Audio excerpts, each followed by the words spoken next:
Kenston Forest School, located in Blackstone, Virginia, was founded in 1966 by the Lunenburg-Nottoway Educational Foundation. Research indicates it was established as a private coeducational day school for grades 8 through 12, initially acting as a high school for students from the Cambridge Day School and Blackstone Day School. Historical sources suggest it was part of a broader effort in Southern communities to create segregation academies, avoiding public school integration following the 1954 Brown v. Board of Education ruling. However, the school has since evolved, becoming non-discriminatory and enrolling a diverse student body. And in this film, we'll be looking at the history of Kenston Forest School through the insights of Dr. John Allen, Ph.D. Dr. Allen has been a part of Kenston Forest for well over 2 decades in the role of teacher and historian. Let us turn now to an interview with Dr. Allen as he shares with us the history of Kenston. I am Dr. John O. Allen. I have a PhD in history, and I teach at Kenston Forest School. I live in Blackstone. Well, my first memories of Kenston started just before Kenston was built, because I grew up in Cambridge, and I was here when Kenston was being built. And the year I went to my first year at UVA was the year Kenston was opened. And I found out that the students who were going there had nicknamed Kenston the Cavaliers, spelled with a K. My unique journey at Kenston, I already knew about Kenston. It's not like I was coming in cold. I knew a lot of people who started the school, including the original headmaster, who I admired as a teacher and a coach. And my mother tutored some of the kids at Kenston for 25 years. So I had a very good understanding of what Kenston was about. What led to the founding of Kenston? How far back do you want me to go? There's a lot of confusion in Virginia when the Brown versus Board decision is passed. And a lot of the school districts did not know how to react. The senator from Virginia, Senator Byrd, who was the most influential politician, decided on a program of massive resistance, which means non-compliance. And we had a number of school districts, including one in the county next to ours, Prince Edward, which closed their public school systems. Lunenburg and Nottoway did not.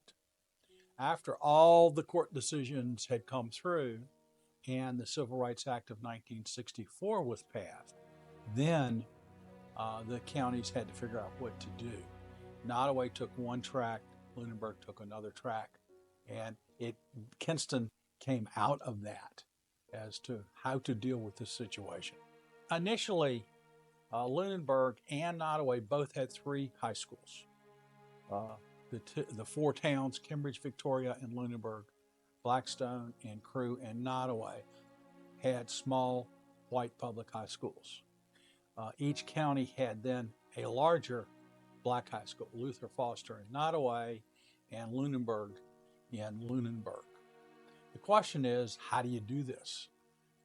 Some of it was not necessarily involved with the whole process or people being for and against it. How do we do it? And Lunenburg decided, because their facilities were old, the newest facility was the black high school actually, to build an entirely new high school and combine all 3 at once.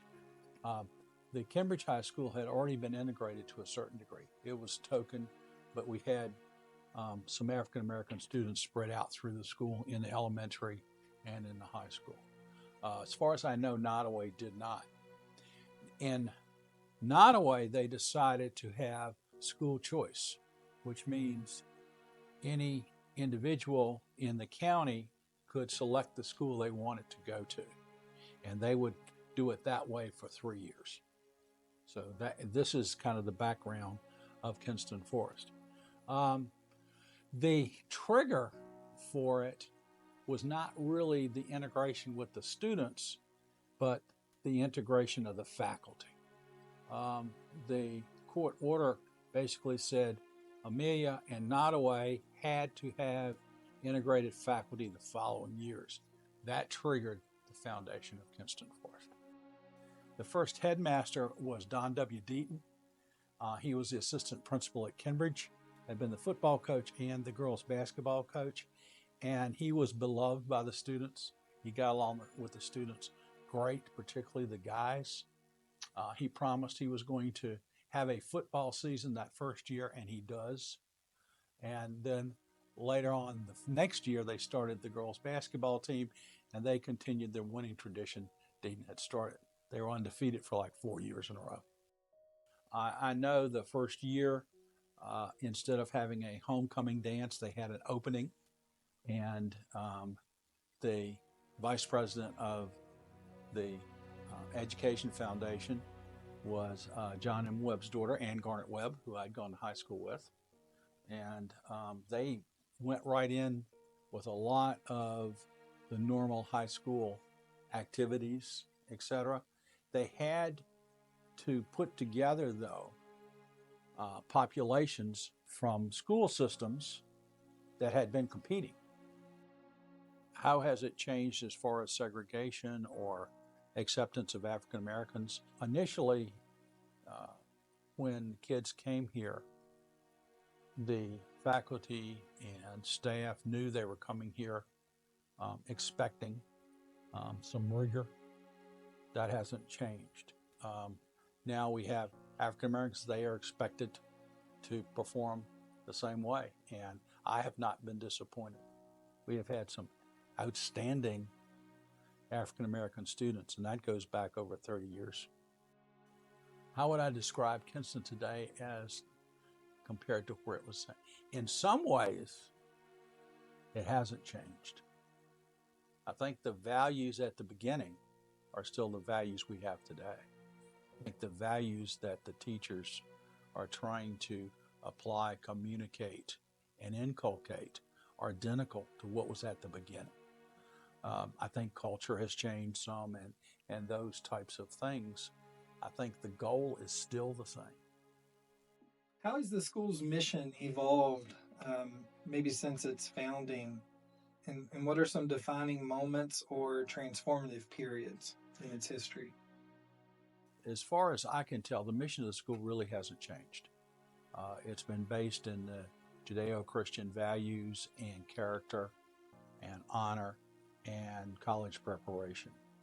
Now, the legal issues regarding segregation, the size of the school, all of these things have dramatically changed. Initially, Blackstone and Cambridge had day schools for the elementary. Kenston was just a high school. When the rules changed regarding when it becomes a no longer segregated school, it becomes integrated to the degree that it does. It changed the student population some, and it would grow to K through 12 at this time. At the beginning, there was one 5,000 square feet education building and one 5,000 square foot office library building. That's where it started, and it was all upper school. 3 years later, because the student population was growing, they built another 5,000 square foot building and added to it. That's the way it stood until 1999. And then they built another building. Then they would build a lower school building in 2003. Well, I'm currently involved in writing the school's history and going through all the documents and also the local newspaper and getting an understanding of what I didn't know. Initially, many of the students who came here the first year were kids I had gone to school with or knew socially and through athletics. So Kenston was very familiar with me. I was very familiar with Kenston. COVID was a challenge. I think we met the challenge head on. The head of the school did an excellent job of creating a lot of flexibility. I know, unlike other teachers, I came to school every day, and they let me come to school every day, and I did all my work here. If it was the virtual reality of what. But we only went virtual part of one semester and then had regular sections. We had a few breaks in between if something specific popped up, but we were able, for the most part, to continue to have in-person classes during most of this period of time. And I think it really paid off. What challenges does Kenston have? I think the biggest challenge is going to be, how do we embrace technology? What parts do we use? What parts do we have to guard against? I think the goal of the faculty should always be to keep the original goal in mind. We want to prepare our students to go to college if they so choose, and have enough rigor and the type of curriculum that will allow them to do so. What are some of the unique traditions? Spelling Cavaliers with a K. We used to have one of the families who was a horse family would have a horse that would come to the football games that would basically parade up and down dressed as a cavalier and swing a sword. We have a number of the traditions that fall into that category. Some have come and some have gone. What direction do I think Kenston should take? I think build on the success that it already has, keep the values it already has. I'm not so sure it should grow too much.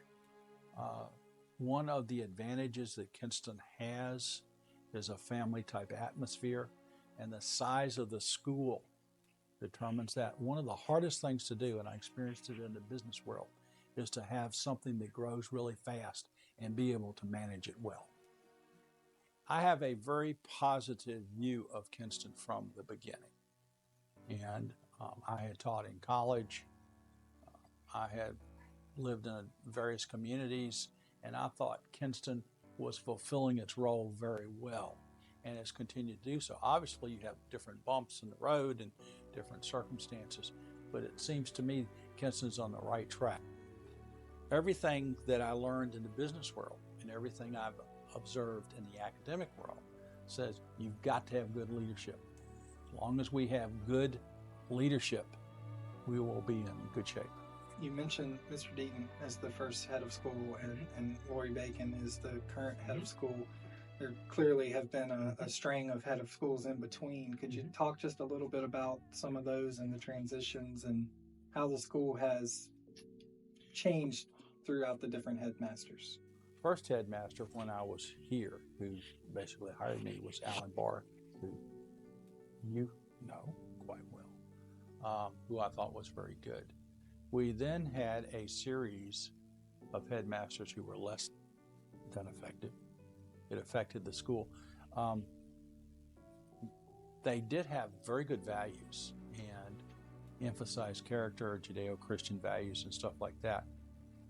Their problem was relationships with the students for the most part. And I think it's very important to have a head of school who can keep good relationships with the students. That's what I have seen. We're lucky we got through some of it as well as we did. We're very lucky we have the head of school we have today. We're lucky we had the head of school we had when I first came. How do we keep the historical legacy? I think it's just the way we've been doing it. Try to remember where we came from. And the original goals were very good. And they're very explicit. They're in the paper and stuff like that. And I think we've largely fulfilled those.